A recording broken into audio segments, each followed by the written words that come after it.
Hello दोस्तों, कैसे हो आप?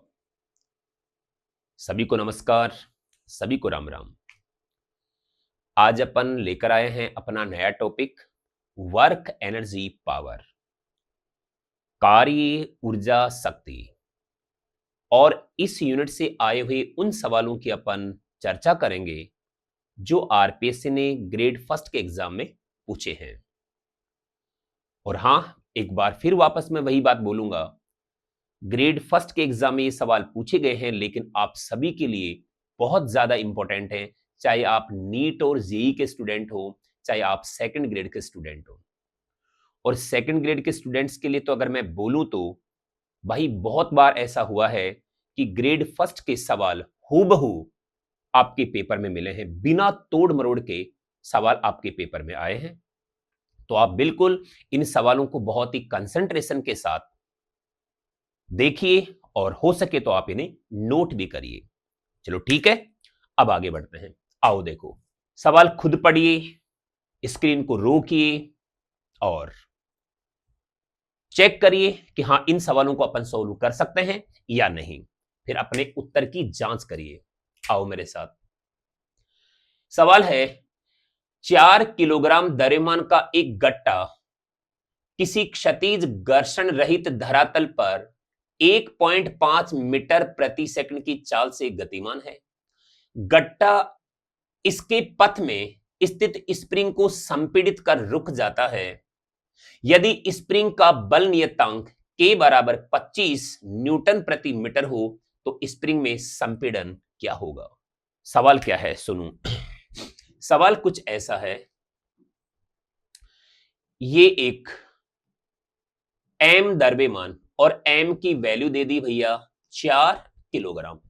ठीक है, 4 किलोग्राम द्रव्यमान का ये एक पिंड है, गट्टा है, ये चलता है और यहां स्प्रिंग से जाकर के टकराता है।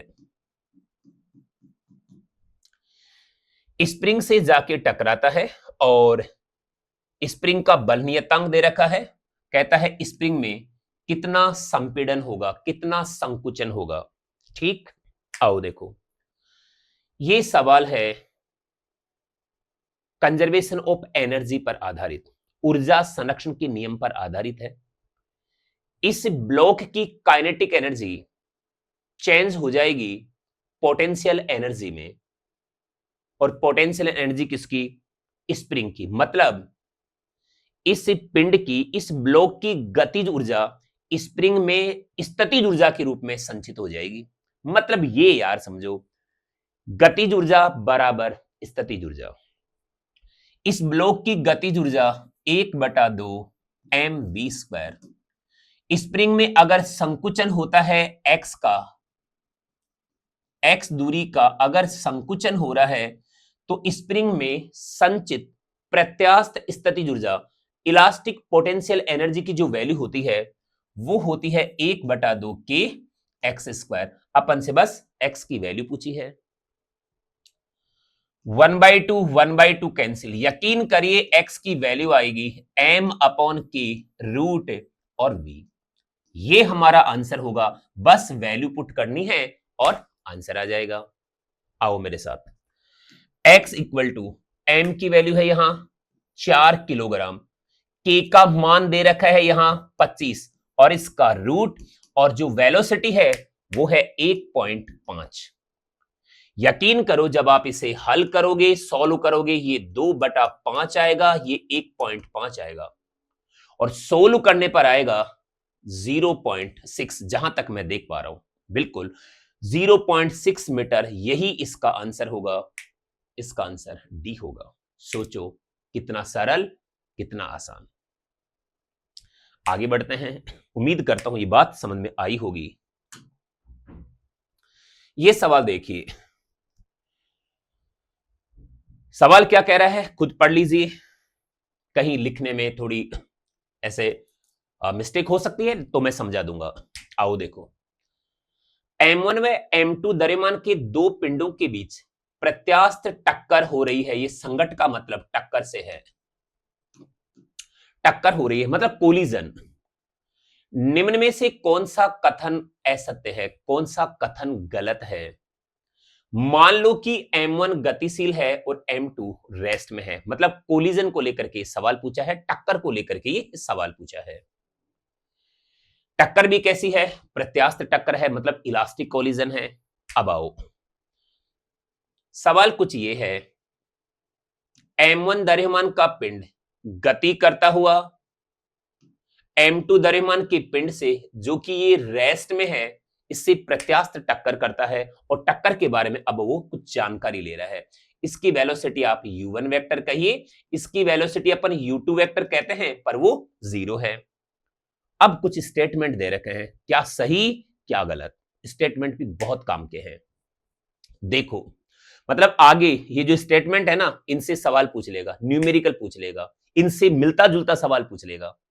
आओ देखो, एक विमीय प्रत्यास्थ टक्कर में, मतलब 1D इलास्टिक कोलिजन, एक विमीय का मतलब है हेड टू हेड कोलिजन, सम्मुख प्रत्यास्थ टक्कर, टक्कर से पहले और टक्कर के बाद अगर पिंड एक ही सरल रेखा पर गतिशील होते हैं तो उसको बोलते हैं 1D कोलिजन। और अगर वो एक सरल रेखा पर गतिशील ना होकर के कोई एंगल बना लेते हैं, उसे कहते हैं 2D कोलिजन या त्रियक टक्कर या ऑब्लिक कोलिजन। ठीक, आओ, एक विमीय प्रत्यास्थ टक्कर में स्थानांतरित गतिज ऊर्जा व प्रारंभिक गतिज ऊर्जा का अनुपात कुछ ऐसा होता है 4m1 m2 upon m1 plus m2 का होल स्क्वायर, कुछ ऐसा होता है। यकीन करिए ये सत्य है, इसके बारे में हम चर्चा करेंगे, लेकिन अभी तो अपन सवाल को देख लेते हैं। ये बिल्कुल सत्य है। और हां, इस सेंटेंस से, इस टॉपिक से, इस स्टेटमेंट को लेकर के वो और भी बहुत सारे सवाल बना सकता है, पूछ सकता है। फिलहाल मैं कह रहा हूं सत्य है, मतलब सत्य है। ठीक, सत्य कैसे हो, इसका मतलब ये आंसर किस तरीके से आता है, वो भी अपन बात करेंगे। आगे बढ़ो। दूसरा कहता है कि यदि M1 बराबर नहीं है M2 के, अगर ऐसा हो तो द्विविमीय संघट, मतलब 2D इलास्टिक कोलिजन, द्विविमीय टक्कर में टक्कर के बाद दोनों पिंड एक दूसरे से 90 डिग्री का कोण बनाते हुए गति करेंगे। एक बार के लिए तो हमें लगता है कि हाँ यार ये तो सही है, क्योंकि हम ऐसा पढ़ते भी हैं, हम ऐसा पढ़ते हैं कि वास्तव में ये बॉडी चलती है, दूसरी वाली बॉडी से ऑब्लिक कोलिजन करती है, त्रियक टक्कर करती है, दूसरी वाली बॉडी रेस्ट में है, तो टक्कर के बाद वो एक दूसरे की परपेंडिकुलर यानी कि लंबवत गति करते हैं, ऐसा अपन पढ़ते भी हैं। एक बार के लिए लगता है कि ये सही है, पर ये सही नहीं है, ये स्टेटमेंट असत्य है। कहां गलती हुई, कहां चूक हुई? चूक हो गई यहां पे। M1 इक्वल M2 होता तो फिर वो स्टेटमेंट सही होता। पता है अपन क्या पढ़ते हैं? अपन पढ़ते थे कि M द्रव्यमान का पिंड गति करता हुआ समान द्रव्यमान वाले और विराम अवस्था में स्थित किसी दूसरे पिंड से प्रत्यास्थ टक्कर करता है, तो टक्कर के बाद दोनों पिंड एक दूसरे के लंबवत गति करते हैं, एक दूसरे के परपेंडिकुलर मोशन में आते हैं, या उनके बीच का एंगल 90 डिग्री का होता है। लेकिन कब? वो तब जब M1 बराबर होता M2 के, और इसने कहा है M1 बराबर नहीं है M2 के, तो ये स्टेटमेंट गलत है। और सुनिए सर, तीसरे स्टेटमेंट की बात करते हैं। पिंडों का कुल संवेग सदैव संरक्षित रहता है। बिल्कुल, संवेग यानी कि मोमेंटम, मतलब लीनियर मोमेंटम हमेशा ही कांस्टेंट रहेगा, चाहे इलास्टिक कोलिजन हो, चाहे इन इलास्टिक कोलिजन हो, चाहे प्रत्यास्थ टक्कर हो, चाहे अप्रत्यास्थ टक्कर हो, रेखीय संवेग हमेशा संरक्षित रहता है। हां, गतिज ऊर्जा की बात करें, काइनेटिक एनर्जी की बात करें, तो प्रत्यास्थ टक्कर में तो गतिज ऊर्जा संरक्षित रहेगी, लेकिन अप्रत्यास्थ टक्कर में गतिज ऊर्जा संरक्षित नहीं रहेगी। तो ये संवेग की बात कर रहा है, ये बिल्कुल सही है। फिर चौथा देखो आप, मतलब ये सत्य है। आप इसको टिक तो मत करो, सत्य बोलो, क्योंकि हमें क्या पूछा है? असत्य पूछा है, तो हमारा आंसर तो कौन सा होगा? बी होगा। ये असत्य है। ये सत्य होता M1 इक्वल टू M2 होता। तो आगे बढ़ो। जब M2 बहुत छोटा हो M1 से, ऐसा हो तो एक विमीय प्रत्यास्थ टक्कर के बाद दोनों पिंड एक ही दिशा में गति करते हैं, यानी कि वही एक विमीय प्रत्यास्थ टक्कर यानी कि 1D इलास्टिक कोलिजन में टक्कर के बाद वो एक ही दिशा में गति करते हैं। ये स्टेटमेंट बिल्कुल सही है। वो कहता है कि यदि ये M1 ज्यादा हो और ये m2 कम हो, तो ऐसे केस में टक्कर के बाद ये एक ही दिशा में गति करेंगे। बिल्कुल, दोबारा देखिए इसे, दोनों पिंड एक ही दिशा में गति करते हैं, यानी कि दोनों के दोनों इसी डायरेक्शन में गति करेंगे। ये बिल्कुल सही स्टेटमेंट है। ये गलत हो जाता यदि m1 कम बता देता और m2 ज्यादा बता देता। मतलब आज तो ये बिल्कुल सही है। अगर वो ऐसा कह देता कि ये m1 है और ये m2 है और ये जाकर के से टक्कर करता है, अब टक्कर के बाद वास्तव में ये बॉडी लौट करके वापस आ जाती है, लेकिन ये कब आती, जब m2 ज्यादा होता। पर यहां तो m2 कम है, तो ये स्टेटमेंट भी बिल्कुल सत्य है। मतलब सत्य है, ये भी सत्य है और ये असत्य है। अब लौट कर चलते हैं अपन इस पहले वाले पॉइंट के पास। कुछ बातें और भी हमें पता होनी चाहिए, आओ बताता हूं। और क्या बातें पता होनी चाहिए ऐसे केस में, याद रखना, जब m1 मास की बॉडी m2 मास की बॉडी से प्रत्यास्थ टक्कर करती है और ये रेस्ट में है, तो देखो क्या कहता है, ये कहता है कि ये जो पहले वाली बॉडी है इसकी काइनेटिक एनर्जी यानी कि इसकी ऊर्जा का कितना भाग तो शेष रहेगा, कितना भाग खर्च हो जाएगा। तो ध्यान दे, इसकी एनर्जी का शेष भाग टक्कर के बाद, शेष भाग जिसे अपन F1 कह सकते हैं, वो आता है m1 minus m2, m1 plus m2 और इसका होल स्क्वायर। ये शेष पार्ट है, ये रिमेनिंग पार्ट है काइनेटिक एनर्जी का। दूसरा, इसकी एनर्जी का खर्च भाग,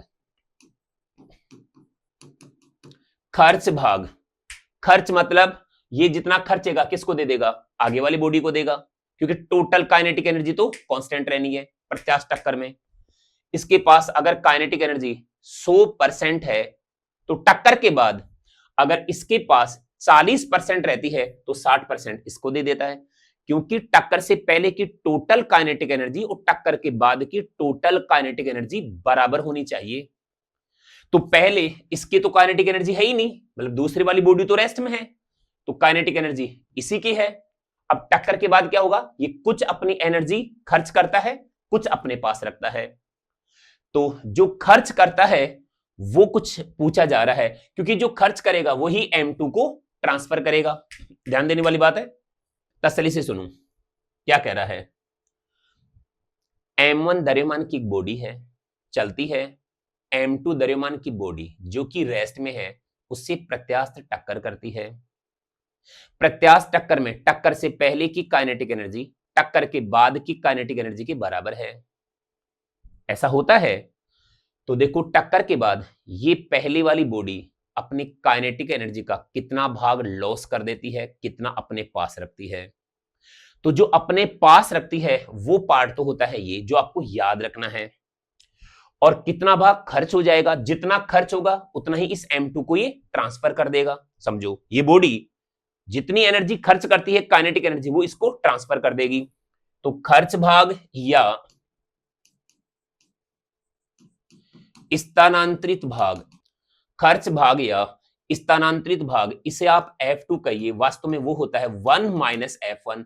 F1 की वैल्यू ये है, जब आप सोल्व करोगे तो यही आंसर आएगा 4 m1 m2 m1 plus m2 और इसका होल स्क्वायर। और सुनो, अगर परसेंटेज पार्ट पूछे तो इधर भी आप 100% कह देना और इधर भी आप 100% कह देना। और इस बात को लेकर के बहुत जल्दी एग्जाम में सवाल आने वाले भी हैं, बता दूं आपको मैं। चलो ठीक है, आगे बढ़ते हैं। तो कहने का मतलब इस सवाल में पहला स्टेटमेंट बिल्कुल सही, दूसरा स्टेटमेंट गलत, तीसरा बिल्कुल सही और चौथा बिल्कुल सही स्टेटमेंट है। तो गलत कौन सा है, सेकंड वाला। और सुनो, सेकंड वाला सही हो जाता अगर m1 इक्वल टू m2 होता तो। और सुनो, ये चौथा वाला गलत हो जाता अगर m2 ज्यादा होता और m1 कम होता तो। ठीक, चलो आगे बढ़ते हैं। तो अब आप देखो इस सवाल के बारे में। सीधी रेखा में गतिशील एक पिंड पर कार्यरत बल F पिंड के वेग v के साथ F equal to k upon v के अनुसार बदलता है, जहां k एक नियतांक है। t समय में बल द्वारा किया गया कार्य किसके समानुपाती होगा? ये अंडर रूट टी है, ये भैया टी है, ये टी की पावर 1/2 है और ये टी का स्क्वायर है। इस प्रकार के ये स्टेटमेंट दे रखे हैं। अब सुनो, बहुत ही सरल, बहुत ही आसान तरीके भी, जिसको जैसा सही लगता है उस तरीके से सॉल्व कर सकता है, मतलब तरीके भी एक से ज्यादा हैं। आप जो आसान सा तरीका है वो सुनिए। टी समय में बल द्वारा किया गया कार्य, सर हमें पता है W बराबर F डॉट dx होता है। W बराबर F की वैल्यू आप K अपॉन V रखिए और ये dx, आगे बढ़िए। K को तो K रहने दो, V को अपन बोल सकते हैं dx अपॉन dt और यहां डॉट dx से dx चला जाएगा। W इक्वल टू आ रहा है K डॉट dt। यकीन करिए K तो कांस्टेंट है और ये dt, इसका इंटीग्रेशन कितना होगा? T होगा, तो आंसर आया KT। यानी कि W इक्वल टू KT, आप कह सकते हो W प्रोपोर्शनल टू T के, और हमारा आंसर B होगा। बहुत सरल, बहुत ही आसान, आगे बढ़िए। अब इस सवाल को देखो आप। ये सवाल अलग अलग एग्जाम में कई बार पूछ चुका है, मतलब कॉन्सेप्ट एक जैसा, और शायद ही कोई ऐसा एग्जाम होगा फिजिक्स का जिसमें कभी ना कभी ये सवाल या इससे रिलेटेड सवाल ना आया हो। अब आओ मेरे साथ। नियत शक्ति प्रदान कर रही मशीन से एक वस्तु विराम अवस्था से सीधी रेखा में गति कर रही है। किसी क्षण वस्तु द्वारा तय दूरी समय की घात n के समानुपाती है। यहां n की वैल्यू क्या होगी? n का मान क्या होगा? ठीक है, क्या पूछता है और बताता हूं, मैं मेरे तरीके से बताता हूं। हमें वो कभी सवाल ऐसा पूछता है कि वाहन का इंजन वाहन को नियत शक्ति प्रदान करता है। क्या? P यानी कि शक्ति यानी कि पावर कांस्टेंट है, नियत शक्ति प्रदान करता है और ये वाहन विराम अवस्था से गति प्रारंभ करता है और t समय बाद इसकी वेलोसिटी v हो जाती है और ये s दूरी तय करता है। हमसे सवाल क्या पूछेगा? v और t में क्या संबंध है? हमसे पूछेगा t और s में क्या संबंध है? हमसे पूछेगा s और v में क्या संबंध है? और पावर यहां पे कांस्टेंट है। ठीक है सर, अब आप देखिए, अब तो सीधा सीधा याद रखिए, अब डीप में जाकर के समझाने का आज टाइम नहीं है। कहने का मतलब आज अपन सवाल सॉल्व कर रहे हैं, मेरा मतलब है इन सवालों को आपके सामने पेश करना और फिर इनकी जो जवाब क्या होंगे वो अपन को देखना है। आओ देखो, कुछ बातें जो आपको बिल्कुल हमेशा के लिए याद रखनी है, जिसको अपन एमटीआर सेक्शन बोलते हैं, तो आप एक नोट लगा करके इस बात को ही हमेशा याद रखना।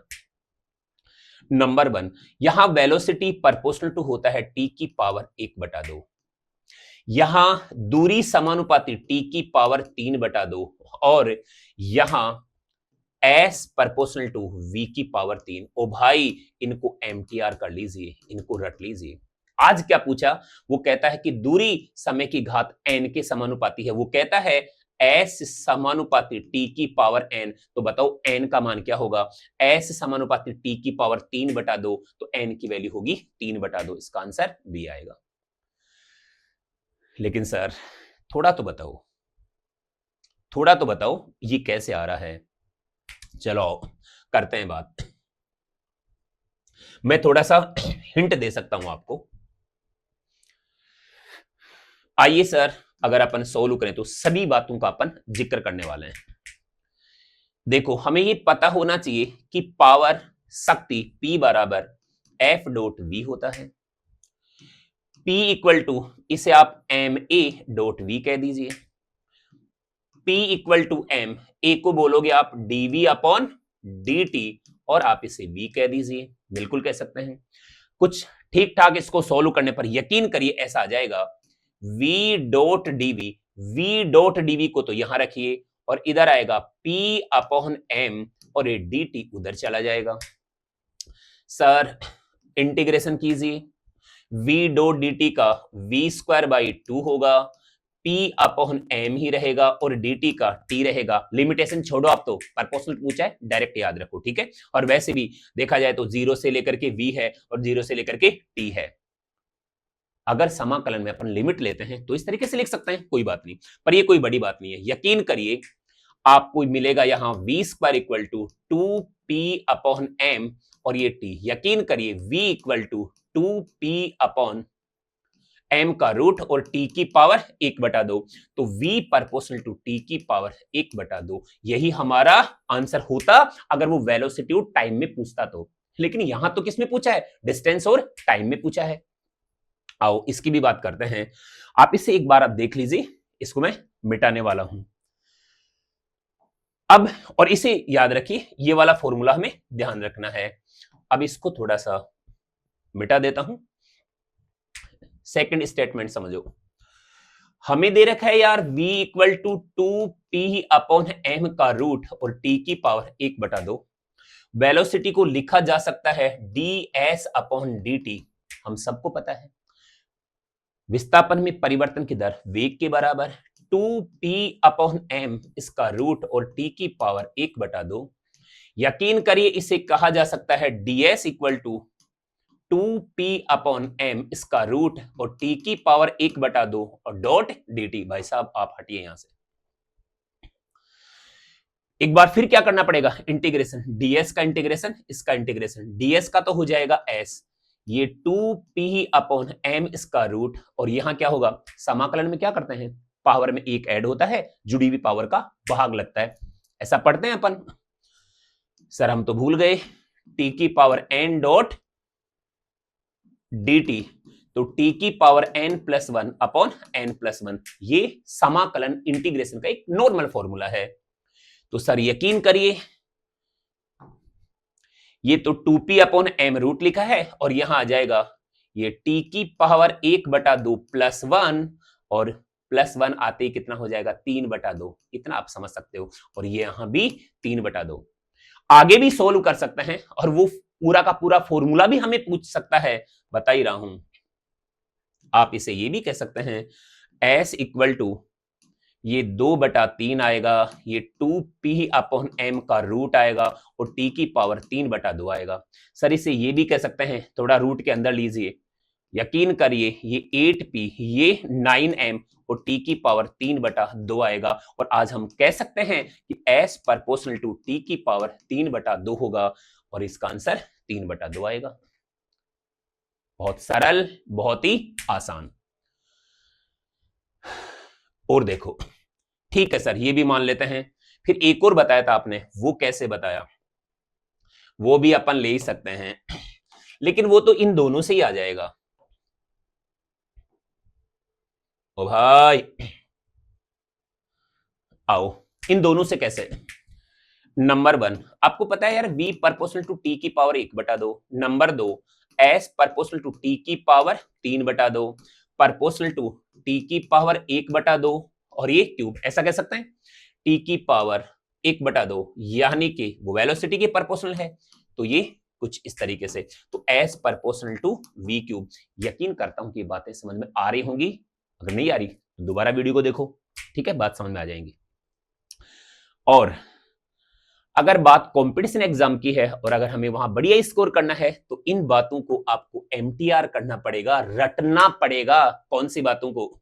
Number 1, v proportional to t की पावर 1/2, दूसरा s प्रोपोर्शनल टू t की पावर 3/2, और तीसरा v proportional to s proportional to v की पावर 3। इसे एमटीआर करना पड़ेगा। बहुत सरल, बहुत आसान हो जाएगा फिर अपने लिए। आगे बढ़े, आइए सर, ये कह रहा है कि गलत स्टेटमेंट चुनिए। 2015 में पूछा गया सवाल है ये, एक बार खुद पढ़ लीजिए।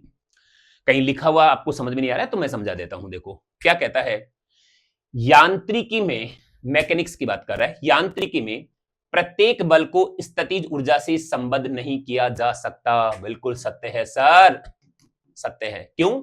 यांत्रिकी में प्रत्येक बल को स्थितिज ऊर्जा से संबद्ध नहीं किया जा सकता। स्थितिज ऊर्जा से जिस बल को संबद्ध किया जा सकता है, रिलेटेड किया जा सकता है, रिलेट किया जा सकता है, वो है संरक्षी बल।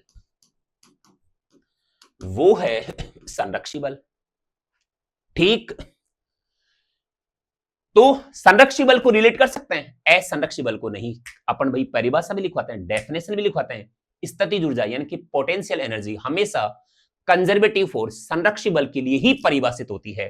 तो स्थितिज ऊर्जा केवल और केवल संरक्षी बल यानी कि कंजर्वेटिव फोर्स के लिए परिभाषित होती है, डिफाइन होती है, असंरक्षी बलों के लिए बिल्कुल नहीं। अब संरक्षी बल और असंरक्षी बल क्या है ये भी हमें आना चाहिए, क्योंकि इन बातों को लेकर के अपन से सवाल पूछे जाते हैं। अभी तो अपन सवाल की बात कर रहे हैं। घर्षण बल जो वास्तव में एक असंरक्षी बल है, घर्षण बल एक कंजर्वेटिव फोर्स नहीं है, नॉन कंजर्वेटिव फोर्स है। तो देखो, घर्षण बल द्वारा किसी बंद पथ में किया गया कार्य शून्य नहीं है। बिल्कुल, घर्षण बल द्वारा बंद पथ में किया गया कार्य शून्य नहीं होता, क्योंकि घर्षण बल एक असंरक्षी बल है। अगर संरक्षी बल होता, कंजर्वेटिव कोई फोर्स होता, तो बंद पथ में किया गया कार्य 0 होता। तो देखो, कहता है घर्षण बल द्वारा बंद पथ में किया गया कार्य शून्य नहीं है और न ही घर्षण से स्थितिज ऊर्जा को संबद्ध किया जा सकता है। ओ भाई, बिल्कुल सत्य है, क्योंकि घर्षण बल एक असंरक्षी बल है, नॉन कंजर्वेटिव फोर्स है, बिल्कुल सत्य है। आइए, किसी टक्कर के दौरान गतिज ऊर्जा संरक्षण संगठ के यानी कि टक्कर के प्रत्येक क्षण के लिए लागू होता है। असत्य है सर, असत्य है। क्यों सर, क्या दिक्कत हुई? गतिज ऊर्जा संरक्षण नियम केवल और केवल प्रत्यास्थ टक्कर में लागू होती है, अप्रत्यास्थ टक्कर में लागू नहीं होती है। तो ये कह रहा है कि किसी टक्कर के दौरान गतिज ऊर्जा संरक्षण टक्कर के प्रत्येक क्षण के लिए लागू होता है, प्रत्येक क्षण के लिए लागू होता है, लेकिन वो प्रत्यास्थ टक्कर में, अप्रत्यास्थ टक्कर में नहीं। ठीक है, तो ये असत्य हो गया। ये ब्रैकेट में दे रखा है, चाहे संगत प्रत्यास्थ हो। अरे भाई, प्रत्यास्थ में तो होती है, लेकिन अप्रत्यास्थ में नहीं होती। ठीक है, तो स्टेटमेंट गलत हो गया।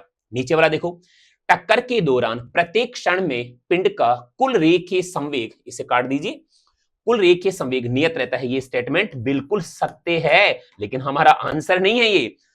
तो ध्यान दीजिए, स्टेटमेंट ये सत्य है, ये सत्य है, ये सत्य है, ये स्टेटमेंट असत्य है। तो हमारा आंसर कौन सा हो गया? सी हो गया। बहुत सरल, बहुत आसान। और सुनो, ये सवाल भले ही थ्योरेटिकल हो, बहुत गहराई है इस सवाल में। हमें संरक्षी और असंरक्षी बलों के बारे में पता होना चाहिए, हमें स्थितिज ऊर्जा के बारे में भी पता होना चाहिए, और हमें टक्कर के बारे में भी पता होना चाहिए। ठीक, आगे बढ़ते हैं। देखो, ये सवाल क्या कह रहा है। 1 मीटर प्रति सेकंड वेग से चल रहा m द्रव्यमान का एक कण 2m द्रव्यमान के दूसरे स्थिर कण से पूर्णतः प्रत्यास्थ रूप से टकराता है। यदि आपतित कण 90 डिग्री से विक्षेपित होता है, तो भारी द्रव्यमान m की प्रारंभिक दिशा में कितना कोण बनाएगा? ये हमें सवाल पूछा है। ठीक है, सवाल क्या है एक बार मैं यहां बता देता हूं। कहता है m द्रव्यमान का कण है, वो एक मीटर प्रति सेकंड के वेग से चलता है। ये 2m द्रव्यमान का कण जो कि रेस्ट में है, और कहता है कि टक्कर के बाद ये m द्रव्यमान का कण ऊपर जाता है, लेकिन जो भारी कण है वो वास्तव में प्रारंभिक दिशा से थीटा डिग्री का कोण बनाता है, और हमसे थीटा का मान पूछा है।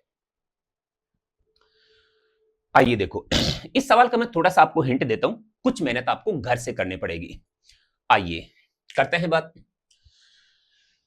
तो यहां इसकी वेलोसिटी आप देखो v1 वेक्टर ले लो, टक्कर के बाद इसकी वेलोसिटी आप v2 वेक्टर ले लीजिए। इसकी वेलोसिटी जिसे आप u1 वेक्टर कहते हो, जिसकी वैल्यू 1 है, और ये जो u2 वेक्टर है वो 0 है। आज हमें क्या करना है, इस v2 के कंपोनेंट्स बना लीजिए। एक कंपोनेंट ये बनेगा, एक ये बनेगा। अच्छा, ये वाला कंपोनेंट जो बनेगा वो बनेगा v2 cos थीटा, ये वाला कंपोनेंट v2 sin थीटा। अब हमें यहां मोमेंटम की जरूरत पड़ती है, संवेग की जरूरत पड़ती है। तो देखो भाई, टक्कर से पहले इसका संवेग हो जाएगा m, और v कितना है 1, इसका संवेग हो जाएगा 0, और भाई साहब इसका जो मोमेंटम है वो x डायरेक्शन में है। इधर आइए सर, इसका मोमेंटम जो y डायरेक्शन में होगा वो कितना होगा mv1, और ऊपर की ओर आप इसे j कैप कह सकते हैं। इसका मोमेंटम कितना हो जाएगा, इसका मास कितना है भाई 2m, और फिर ये v2 और ये साइन थीटा, पर डायरेक्शन कहां, माइनस जे कैप में। इसका एक कंपोनेंट्स इधर भी बना है, तो इसका मोमेंटम कितना हो गया, देखो मैं इस मोमेंटम को साथ में बना देता हूं, 2m और v2 cos थीटा। हाँ, हो सकता है मेरी थोड़ी स्पीड ज्यादा हो, लेकिन अगर टक्कर पड़ी हुई है तो ये चीजें आपके लिए बहुत आसान है। ठीक है, अब सर हमें क्या करना है, टक्कर प्रत्यास्थ है ना, संवेग संरक्षण का नियम भी लागू होगा, तो गतिज ऊर्जा संरक्षण का नियम भी लागू होगा प्रत्यास्थ टक्कर में। आओ देखो इक्वेशन बनाते हैं अपन, कोशिश करता हूं मैं जितने अपने पास में है जगह उसी में। आप एक बार एक्स डायरेक्शन के लिए लीजिए, by conservation of linear momentum, x direction के लिए देखो, टक्कर से पहले इसका मोमेंटम कितना है, लिख रखा है यहां m और ये 1, प्लस इसका मोमेंटम कितना 0। आगे बढ़ो, टक्कर के बाद इसी लाइन पर यानी कि x डायरेक्शन में उसका मोमेंटम है 2m और v2 cos थीटा। m से भाई m चला जाएगा, यकीन करिए 1 इक्वल टू आएगा 2v2 cos theta, equation number 1। ठीक इसी प्रकार अब मैं y डायरेक्शन की बात कर रहा हूं, वही by conservation of linear momentum, y direction में देखो, आप टक्कर से पहले देखो y डायरेक्शन में इसका मोमेंटम कितना है, ध्यान दो, इसका मोमेंटम 0, y डायरेक्शन में नहीं है, x में है, y डायरेक्शन में 0, इसकी तो वेलोसिटी 0 है तो ये भी 0। आगे बढ़ो, टक्कर के बाद मोमेंटम, इसका मोमेंटम है m v1 पर ऊपर की ओर, m और v1 मतलब ऊपर की ओर, तो पॉजिटिव ले लो उसे, ये नीचे है तो आप इसे नेगेटिव लीजिए, और ये आएगा 2m भाई साहब कहां हो आप, ये 2m v2 और साइन थीटा। यकीन करिए जब आप सोल्व करोगे तो m से m चला जाएगा, हमारे पास आएगा v1 इक्वल टू 2v2 और साइन थीटा, और ये इक्वेशन नंबर 2। एक इक्वेशन ये बनी, एक इक्वेशन ये बनी, एक और बनेगी, वो कौन सी, तीसरा, by conservation of kinetic energy, टक्कर से पहले की काइनेटिक एनर्जी और टक्कर के बाद की काइनेटिक एनर्जी बराबर होगी, क्योंकि टक्कर प्रत्यास्थ है। बताइए पहले की काइनेटिक एनर्जी 1/2 m, वेलोसिटी 1 है, प्लस 0, इसकी तो 0 होगी। फिर टक्कर के बाद काइनेटिक एनर्जी स्केलर क्वांटिटी है, वेक्टर क्वांटिटी नहीं है, स्केलर क्वांटिटी है, तो फिर डायरेक्शन का तो कोई रोल ही नहीं है, इसके लिए 1/2 m और v1 स्क्वायर प्लस 1/2 2m और v2 स्क्वायर, और ये इक्वेशन नंबर बन जाएगा हमारे पास में 3। थोड़ी सी मेहनत आपको घर पे करनी है, हाँ लेंदी होगा थोड़ा, लेकिन कोशिश करो। इक्वेशन नंबर 1, इक्वेशन नंबर 2 और इक्वेशन नंबर 3, इससे आप सोल्व करोगे तो इसका answer theta equal to 30 degree आएगा। ठीक है, एक ऊर्ध्वाधर स्प्रिंग से एक वस्तु को जोड़कर धीरे धीरे इसकी साम्यावस्था तक नीचे लाई जाती है। दोबारा सुनिए, एक ऊर्ध्वाधर स्प्रिंग से एक वस्तु जोड़कर धीरे धीरे इसकी साम्यावस्था तक नीचे लाई जाती है। इसमें स्प्रिंग डी मात्रा से खिंच जाती है। यदि समान वस्तु इसी ऊर्ध्वाधर स्प्रिंग से जोड़कर यकायक यानी कि अचानक गिरने दी जाए तो स्प्रिंग कितनी दूरी तक खिंच जाएगी। क्या गजब का सवाल है। सवाल को मैं डायग्राम बना के बताता हूं और इसको सॉल्व भी करते हैं। ध्यान दीजिए सर, बड़ा जोरदार सवाल है। ऐसा और ऐसा स्प्रिंग वही है। पहले तो वो क्या बोल रहा है कि किसी बॉडी को जोड़कर धीरे धीरे छोड़ा जाता है और साम्यावस्था तक लाया जाता है, और इस बॉडी को अचानक छोड़ा जाता है। यहां विस्तार डी हो रहा है, तो वहां विस्तार कितना होगा। यहां ये डी दूरी तक खिंच जाती है, तो वहां कितने दूरी तक खिंच जाएगी। तो पहली बात तो हाँ बिल्कुल अंगुलियों पर याद होना चाहिए। ऐसे केस में जब अचानक छोड़ते हैं तो 2 गुनी ज्यादा दूरी तक खींचेगी, यानी कि अगर ये डी है तो इसका आंसर 2D आएगा। लेकिन सर कैसे, आओ देखो बताता हूं। जब आप धीरे धीरे इसे छोड़ते हो और साम्यावस्था तक लाते हो, तो साम्यावस्था वाला केस जो होगा उसमें कुछ ऐसा होगा। देखो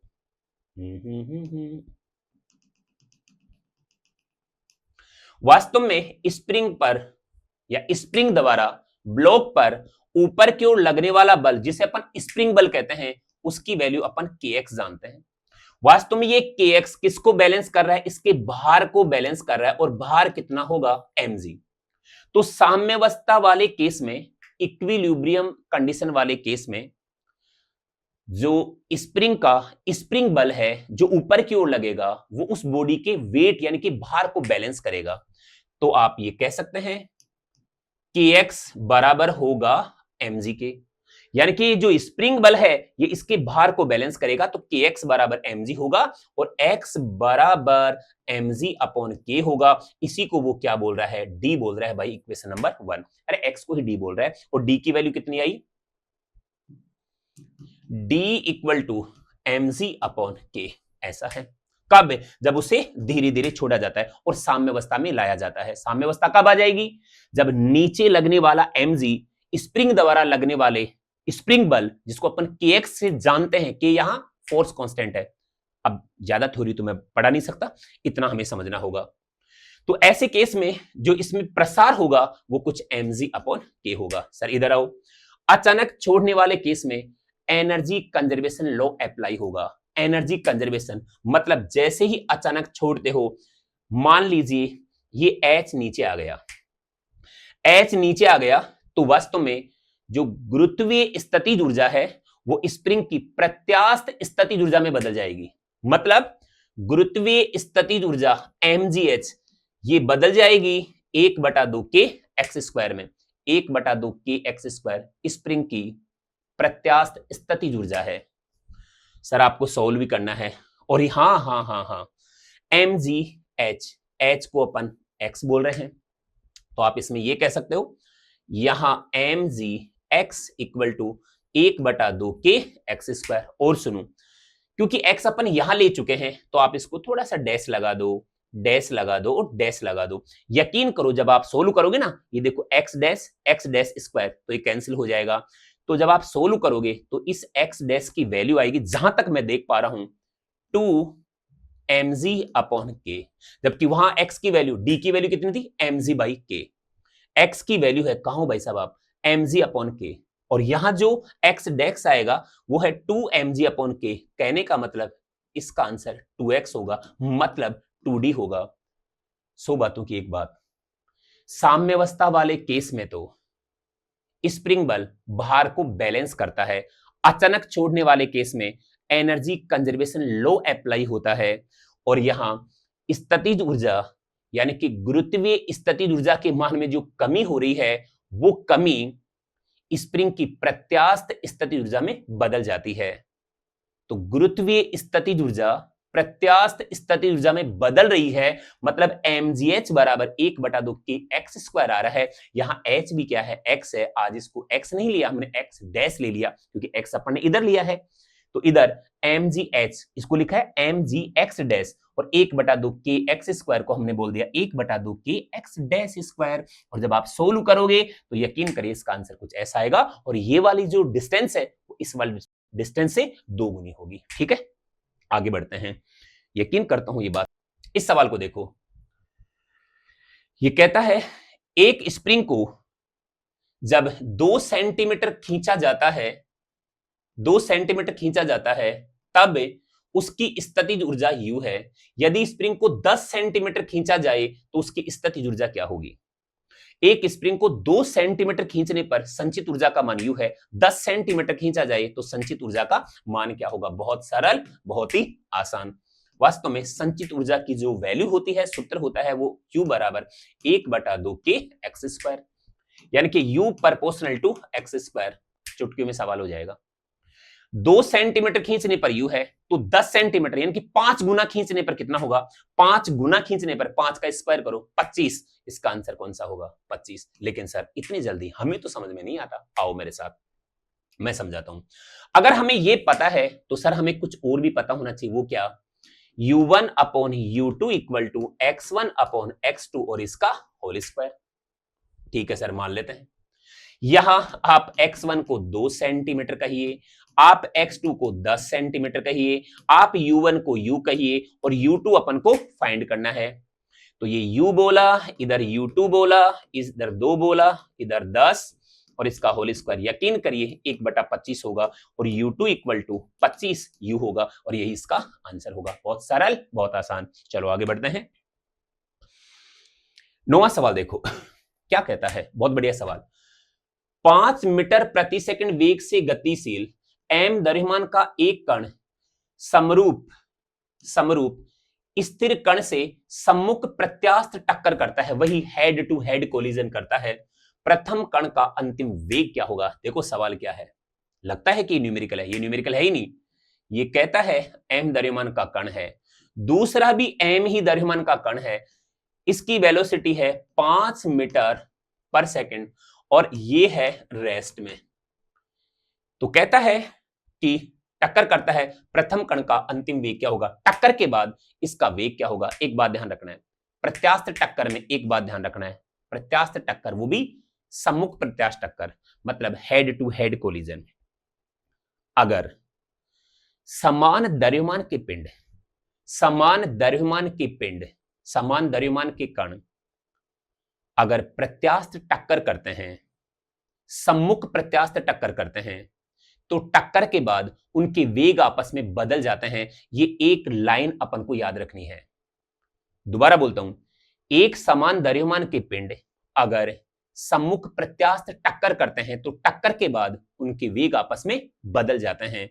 तो टक्कर से पहले अगर वेग ये है तो टक्कर के बाद इनके वेग बदल जाएंगे, मतलब ये तो आ जाएगा रेस्ट में और इसका वेग हो जाएगा 5 मीटर प्रति सेकंड। हमसे ये भी पूछ लेता कि टक्कर के बाद इनकी वेलोसिटी क्रम से क्या होगी, तो इसके तो 0, इसकी वेलोसिटी 0 होगी जिसे आप v1 कह रहे हो, और इसकी वेलोसिटी 5 मीटर प्रति सेकंड होगी। इस प्रकार का सवाल भी आरपीएससी ने 2025 में ग्रेड फर्स्ट में पूछा है, जो आगे आने वाला है। पर इसका बताओ सर आप, तो आंसर, इसका आंसर है प्रथम कण का अंतिम वेग क्या होगा, प्रथम कण का अंतिम वेग 0 होगा। 0 है क्या, ये डी वाला इसका आंसर होगा। और न्यूमेरिकल था ही नहीं, ये न्यूमेरिकल नहीं है, ये तो केवल और केवल अपन को एक थ्योरेटिकल बात याद रखनी है, और वो बात ये है, एक समान द्रव्यमान के पिंड अगर सम्मुख प्रत्यास्थ टक्कर करते हैं तो टक्कर के बाद उनके वेग आपस में बदल जाते हैं। ठीक है, ओके, थैंक यू। आगे बढ़ते हैं। यहां देखिए ये एक डायग्राम दे रखा है, 2015 में आया हुआ सवाल है। चित्र में बाईं ओर का ब्लॉक जिसका द्रव्यमान m है, बाईं ओर का ब्लॉक जिसका द्रव्यमान m है, v वेग से चलता हुआ दाहिनी ओर के ब्लॉक जिसका द्रव्यमान भी m है से अप्रत्यास्थ टकराकर उससे चिपक जाता है। परिणामी सरल आवर्त गति का आयाम ज्ञात कीजिए। अपन को लगता है कि ये सरल आवर्त गति का सवाल है, ऐसा आप मान सकते हो ऐसे, लेकिन हमें तो बस ये बताना है कि टकराने से स्प्रिंग में मैक्सिमम संकुचन कितना होगा, अपन को तो ये बताना है। तो टकराने पर जो मैक्सिमम संकुचन होगा वो अपन को बताना है, और वो जो मैक्सिमम संकुचन होता है बस वही उसका आयाम होता है। कभी अपन सिंपल हार्मोनिक मोशन, सरल आवर्त गति पढ़ेंगे तो इसके बारे में अपन जिक्र कर लेंगे, लेकिन ये सवाल कहीं ना कहीं वर्क एनर्जी से रिलेटेड ही था, तो इसको अपन ने यहां ले लिया। ओके भाई, m द्रव्यमान का पिंड आता है, इससे टक्कर करता है, टक्कर कैसी है, अप्रत्यास्थ है, मतलब आपस में चिपक जाएगा, और चिपकने के बाद फिर वो SHM गति करते हैं। तो कहता है कि भाई साहब इसका एम्पलीट्यूड क्या होगा, भाई वो जितना ज्यादा मैक्सिमम चिपकते हैं ना वही उसका क्या होता है, एम्पलीट्यूड होता है।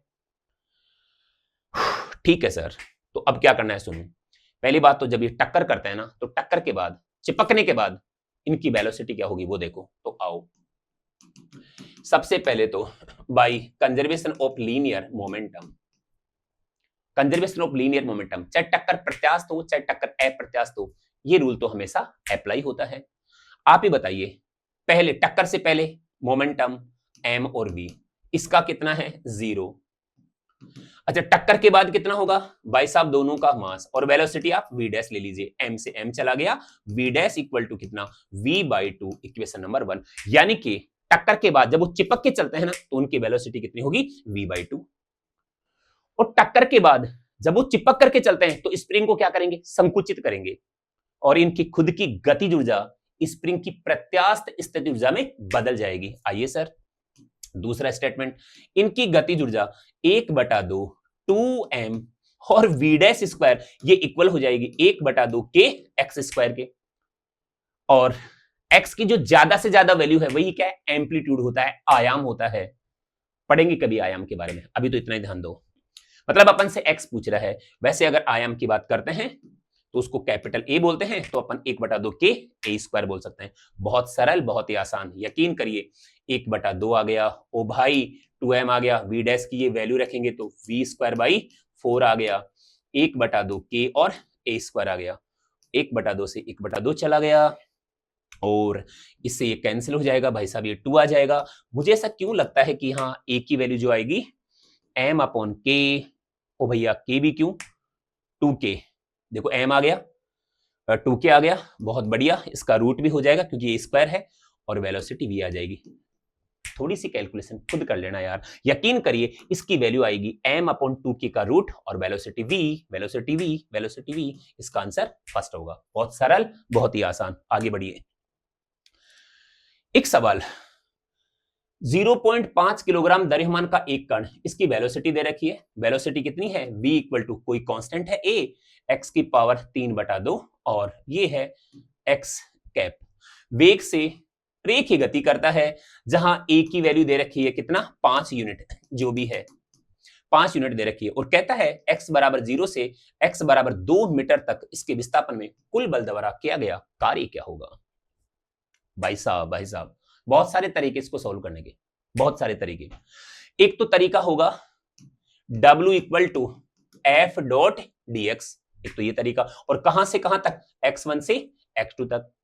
एक तरीका ये F equal to m a, F equal to m a की वैल्यू जो होती है वो वेलोसिटी और डिस्प्लेसमेंट के फॉर्म में, वेलोसिटी v और ओहो dv अपॉन dx, मतलब a इक्वल टू जो हम जानते हैं ना dv अपॉन dt, मैं ऊपर भी dx से गुणा करूंगा, मैं नीचे भी dx से गुणा करूंगा, ये dx अपॉन dt वेलोसिटी हो जाएगा, तो ये v और ये dv अपॉन dx अपन ये रखेंगे, और फिर वो वेलोसिटी की वैल्यू आप यहां पुट करना और सोल्व करना, आंसर आ जाएगा। एक तरीका तो ये जो आपके ऊपर छोड़ता हूं। अब मेरा वाला तरीका भी देखो, हटाइए इसे,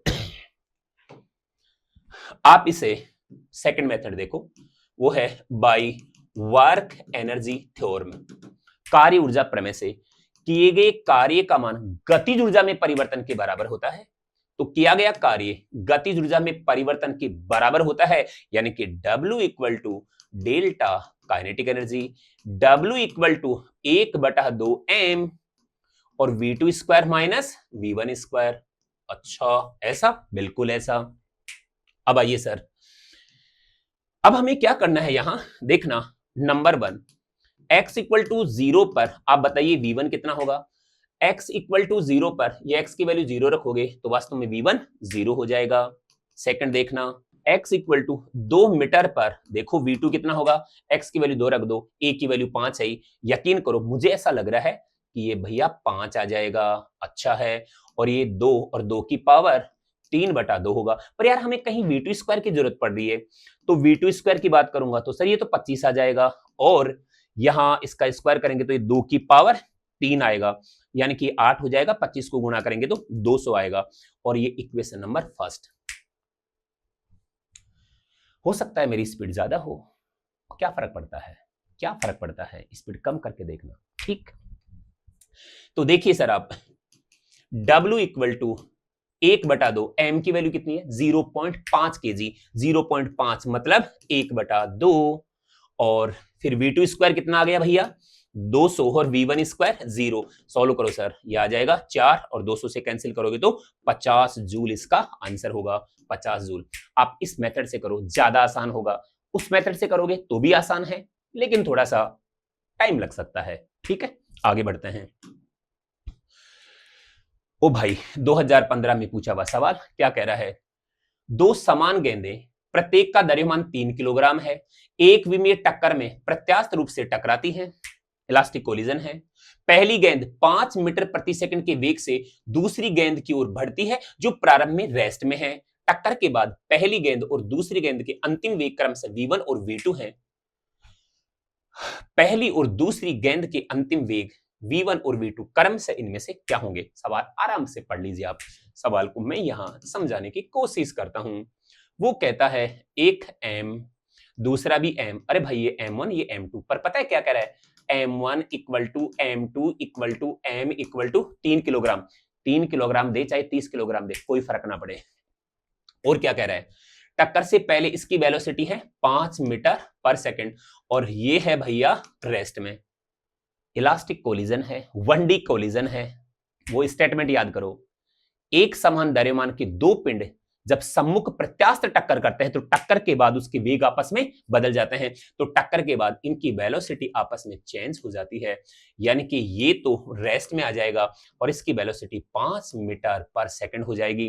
टक्कर के बाद पहले पिंड की वेलोसिटी को अपन v1 बोलते हैं जो 0, टक्कर के बाद दूसरे पिंड की वेलोसिटी को v2 बोलते हैं जो 5 मीटर पर सेकंड, तो v1 हो जाएगा 0, v2 हो जाएगा 5, 0 और 5। सोचो कितना सरल, कितना आसान। ओके, तो आगे बढ़ते हैं। एक अंतिम सवाल और देखिए, ये भी 2015 में आया हुआ सवाल है, एनर्जी कंजर्वेशन, वो भी मैकेनिकल एनर्जी कंजर्वेशन, यांत्रिक ऊर्जा संरक्षण के नियम को लेकर के सवाल पूछा हुआ है। ठीक है, वो क्या होता है, पहले इस सवाल को देखिए आप। चित्र एक्स अक्ष के अनुदिश गतिमान 1 किलोग्राम द्रव्यमान के एक कण की स्थितिज ऊर्जा को दर्शाता है, पोटेंशियल एनर्जी को दर्शाता है। मान ले कि कण की यांत्रिक ऊर्जा 12 जूल है। ओ भाई, मैकेनिकल एनर्जी, यांत्रिक ऊर्जा, जिसको आप टोटल ऊर्जा कह दो, ये होती है kinetic energy plus potential energy, जिसकी वैल्यू कितनी दे रखी है, 12 जूल है। निम्न में से कौन सा कथन सही नहीं है और कौन सा सही है, ग्राफ आपके सामने है। ठीक है, अब देखो, अब यहां पोटेंशियल एनर्जी की वैल्यू दे रखी है, तो हम चाहे वहां काइनेटिक एनर्जी की वैल्यू यूं पता कर सकते हैं, 12 माइनस पोटेंशियल एनर्जी। ओ भाई, ऐसे पता कर सकते हैं। ओके, और काइनेटिक एनर्जी होती क्या है, 1/2 mv²।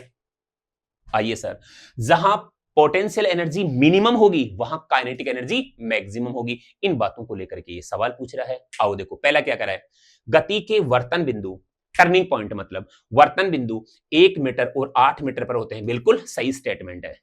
आगे बढ़िए, यानी कि यूं समझो, रवाना होता है 1 मीटर पे और ये जाकर के 0 हो जाता है, इसका वेग जो है 8 मीटर पे। 8 मीटर की अगर आप बात करते हो तो ये 12 से मिल रहा है, यानी कि पोटेंशियल एनर्जी 12 है तो काइनेटिक एनर्जी 0 है। ठीक है, यानी कि ये स्टेटमेंट सही है। x बराबर 2 मीटर पर कण की चाल 4 मीटर पर सेकंड है। ओ भाई, x बराबर 2 मीटर पर कण की चाल 4 मीटर पर सेकंड है। सुनो सुनो सुनो, x बराबर 2 पर कण की चाल 2 मीटर पर, ये तो पोटेंशियल एनर्जी है। पहले हमें ये पता करना होगा। आइए सर, पहला दूसरा स्टेटमेंट देखता हूं। x इक्वल टू 2 मीटर पर पोटेंशियल एनर्जी कितनी है, 4 जूल। तो भाई काइनेटिक एनर्जी अपने आप ही कितनी हो जाएगी, टोटल कितनी है, 12। जब पोटेंशियल एनर्जी 4 है तो काइनेटिक एनर्जी कितनी हो जाएगी, 8 जूल हो जाएगी। सर सर सर, ये 8, ये 12 और रुक जाओ, काइनेटिक एनर्जी हो जाएगी 8 जूल। अरे आंसर आ गया यार। काइनेटिक एनर्जी अगर 8 जूल है तो काइनेटिक एनर्जी को अपन 1/2 mv² कह सकते हैं। ये 8 के बराबर होगा। 1/2 m की वैल्यू कितनी है, 1, और ये v² इंटू 8 होगा। v² इक्वल टू 16 होगा और v की वैल्यू कितनी, 4 मीटर पर सेकंड, और ये बिल्कुल सही आंसर होगा। तो ये भी सही है। फिर कह रहा है अधिकतम चाल x बराबर 6 मीटर पे है। बिल्कुल, x बराबर 6 मीटर पे, यहां पे पोटेंशियल एनर्जी 0 है तो निश्चित रूप से काइनेटिक एनर्जी मैक्सिमम, तो वास्तव में वेलोसिटी भी मैक्सिमम। ये स्टेटमेंट भी सही है। वैसे तो चौथा स्टेटमेंट वैसे ही सही हो गया, मतलब चौथा स्टेटमेंट सही नहीं है, गलत हो गया, क्योंकि तीनों स्टेटमेंट सही है तो ये स्टेटमेंट गलत होगा। फिर भी इसको चेक कर लेते हैं। आइए सर, इधर मिट जाओ आप। कण की अधिकतम चाल इतनी है। अधिकतम चाल कहां होगी, अधिकतम चाल वहां होगी जहां काइनेटिक एनर्जी मैक्सिमम होगी, और काइनेटिक एनर्जी वहां मैक्सिमम होगी जहां पोटेंशियल एनर्जी 0 होगी। अच्छा ऐसा, बिल्कुल। तो आइए सर, यानी कि x इक्वल टू 6 मीटर पर पोटेंशियल एनर्जी 0 है तो काइनेटिक एनर्जी 12 जूल है, और यही मैक्सिमम है, और यहीं से हमें मैक्सिमम वेलोसिटी मिलेगी। तो आइए सर, 1/2 mv², वो भी मैक्सिमम वेलोसिटी, और ये 12। यकीन करिए m की वैल्यू 1 दे ही रखी है, तो यहां v² इक्वल टू आएगा 24 और v इक्वल टू आएगा 24 का रूट। ओ भाई सुनना, v इक्वल टू 24 का रूट, कुछ इस रूप में देखो इसे, मुझे लगता है 6 गुणा 4 और रूट, मुझे लगता है कि 4 का तो हो जाएगा 2 और इसका हो जाएगा √6 मीटर पर सेकंड। काम की बात सुनो, इधर जो मैक्सिमम वेलोसिटी है वो है 6 रूट इंटू 2, मतलब 2 फिर रूट और 6, जबकि यहां क्या दे रखा है 6 रूट 2। मतलब यार एक जैसा लग रहा है, लेकिन ये स्टेटमेंट गलत है, ये स्टेटमेंट गलत है और यही हमारा आंसर हो जाएगा। एक बार आप और सवाल को पढ़ना और धीरे धीरे वीडियो को देखना, ठीक है। आगे बढ़ते हैं। और इस प्रकार ये हमारे सवाल खत्म हुए। ये वो सवाल थे जो आरपीएससी ने फर्स्ट ग्रेड के एग्जाम में पूछे गए हैं अब तक। उम्मीद करता हूं कि ये सवाल समझ में आए होंगे। चलो मिलते हैं अब अपन नई वीडियो के साथ, नए टॉपिक के साथ, नए सवालों के साथ। तब तक आप खुश रहिए, मस्त रहिए, स्वस्थ रहिए। श्री कृष्ण गोविंद हरे मुरारी, हे नाथ नारायण वासुदेवा, श्री कृष्ण भगवान की जय। Thank you.